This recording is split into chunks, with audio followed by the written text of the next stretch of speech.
Kabalana lamini aw lafiyara kalanso la ka sababuya kɛ complexe scolaire Kadijatu Balo ye. Complexe scolaire Kadijatu Balo ale kɔni sigira sen kan kabini san 2019. Jardin d'enfants o b'a la, premier cycle o b'a la, second cycle o b'a la. Ka kɛɲɛ ni technologie ale yakubayali diɲɛ seleke naani bɛɛ lajɛlen kɔnɔna la sa.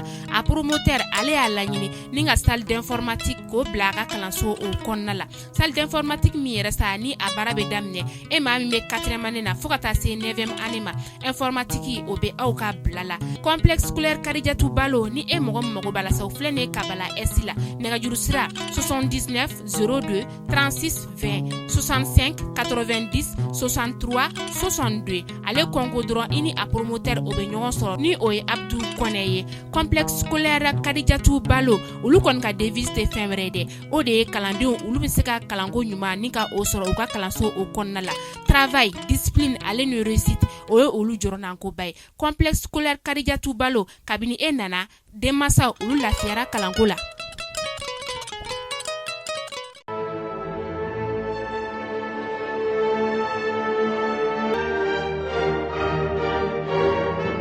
Bonjour à tous, bonjour à toutes. Voici venu donc l'heure de votre flash d'information. Bienvenue sur Malikounda Foni.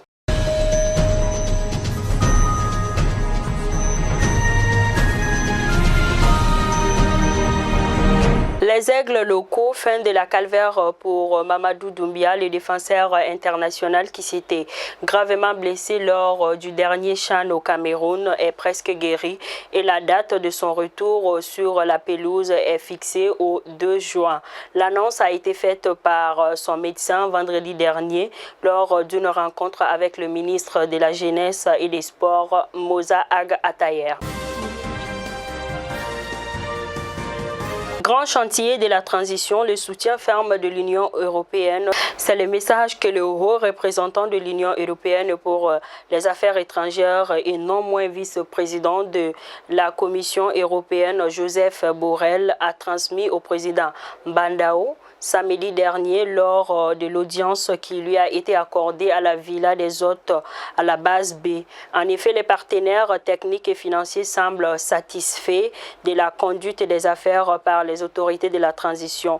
Ainsi, la publication du chronogramme électoral suivi de la mise sur orbite du comité d'orientation stratégique sur les réformes politiques et institutionnelles sont des actions qui n'ont pas échappé aux amis de notre pays. C'est le cas de l'Union européenne qui vient de donner l'assurance au chef d'État de son soutien au grand chantier de la transition. Attaque terroriste à Cléla, Sikasso, un mort, plusieurs blessés et plus de 50 millions de francs CFA emportés. Après le nord et le centre du Mali, le sud est de plus en plus occupé par les terroristes, se réclamant être des djihadistes. C'est ainsi que certains villages du sud comme Zantigila, dans la commune rurale de Dandresso lui-même, Cléla, Kabalé, communément appelé Koronfedougou, font l'objet des menaces terroristes. Ainsi, Cléla a vécu son tour le vendredi 23 avril 2021 avec un bilan d'un mort et de plusieurs blessés et plus de 50 millions de francs emportés. En effet, à leur arrivée, ils n'ont pas hésité de faire des tirs de sonation devant la caisse. Des bandits se sont emparés de la porte de la caisse et 4 autres sont rentrés à l'intérieur. Ils ont demandé au caissier d'ouvrir le contrefort, ces derniers ayant refusé. Il reçut une balle à la jambe étant donné que les Donso avaient déjà sur leur garde les différentes informations circulant dans le pays et surtout sur Danderesso, Cléla et Kabalé ainsi que Zantigila. Ceux-ci ont vite compris le mode opératoire et sont intervenus. C'est ainsi qu'il y a eu des échanges de tirs. Un jeune vendeur de carburant a reçu des balles perdues transportées au centre de santé communautaire CSCOM de Cléla. Il a succombé quelques minutes plus tard à ses blessures. Il a été conduit dans sa dernière demeure ce même vendredi. Tous les blessés ont été transportés à Sikasso pour des soins. Nous souhaitons nos condoléances à la famille.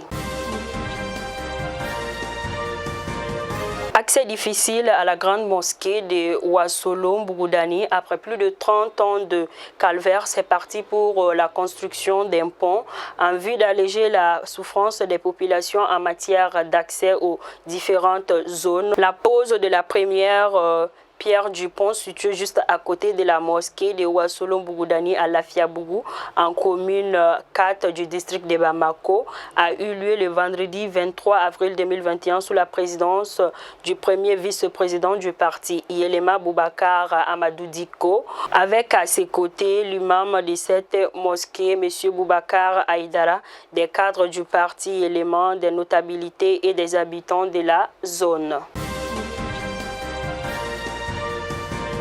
Mouvement arabe de l'Azawad, MAA, M. Mohamed Ould Ouena remplace le défunt secrétaire général Sidi Ibrahim Ould Sidat.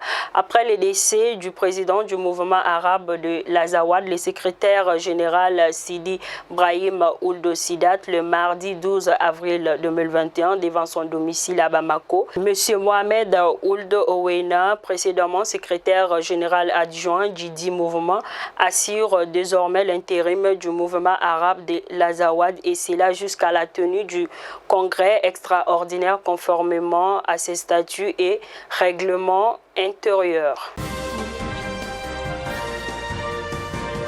Maintenant, hors de nos frontières, où nous intéressons au Burkina Faso, où l'opération policière contre la consommation des chichas à Ouagadougou. En effet, le maire de Ouagadougou est en train de lutter contre la consommation de la chicha dans les lieux publics. Au début du mois d'avril, la mairie a pris une mesure interdisant la consommation de la chicha dans les lieux publics de la commune, clos ou non. Les forces de sécurité ont mené samedi 24 avril une opération de contrôle du respect de cette mesure. Somalie, journée de tension à Mogadiscio entre troupes loyales au président et des unités hostiles. Un dimanche sous haute tension à Mogadiscio, capitale de la Somalie, les forces spéciales de l'armée fédérale fidèles au président Faramojo ont affronté des soldats mutinés déterminés à s'opposer à la prolongation de son mandat. C'est cette prolongation de 2 ans jugée illégale par l'opposition qui est au cœur de la grave crise politique que traverse le pays depuis le mois de février, date à laquelle le mandat officiel du président a expiré sans la tenue d'un scrutin présidentiel. Ainsi tard dimanche soir, la situation était encore confuse. Aucun bilan n'est encore disponible sur d'éventuelles victimes. 130 migrants disparus en Méditerranée, une honte pour le pape François. Le pape François a qualifié dimanche 25 avril de honte le sort des 130 migrants portés disparus depuis jeudi à la suite d'un naufrage en Méditerranée et s'est dit très attristé par cette stratégie.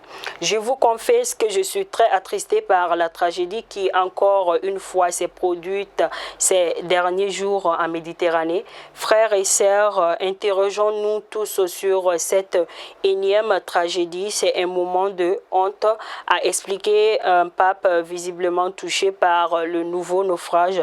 L'évêque de Rome, qui la voit grave, a retracé les heures sombres de ces migrants ayant espéré des secours jamais venus. Ainsi, c'est tout pour votre flash d'information. Je vous donne rendez-vous pour un autre numéro. Merci de bien rester fidèle à Mali Konafoni. Merci.